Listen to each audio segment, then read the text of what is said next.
জানেন কি হনুমানকে শিবের অবতার কেন বলা হয়? হিন্দু পুরাণ অনুযায়ী যখন বিষ্ণু রামরূপে পৃথিবীতে অবতার নেন, তখন তার সহায়তার জন্য শিবও নিজের শক্তির একটি অংশ পৃথিবীতে পাঠান। সেই শক্তিরই প্রকাশ হলো হনুমান। হনুমানের মাতা অঞ্জনা দেবী তপস্যা করছিলেন। তখন শিব তার তপস্যায় সন্তুষ্ট হয়ে আশীর্বাদ দেন, তোমার গর্ভে আমার শক্তির অংশ জন্ম নেবে। এরপর বায়ুদেবের মাধ্যমে সেই শক্তি অঞ্জনার গর্ভে প্রবেশ করে। তাই হনুমানকে পবন পুত্রও বলা হয়।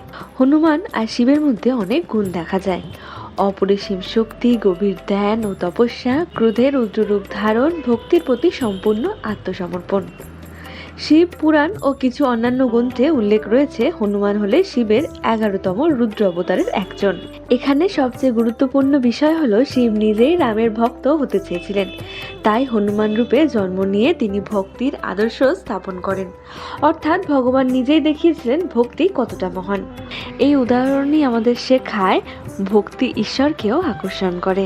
আপনিও যদি হনুমান ভক্ত হন তাহলে কমেন্টে লিখুন ওম হনুমতে নমঃ।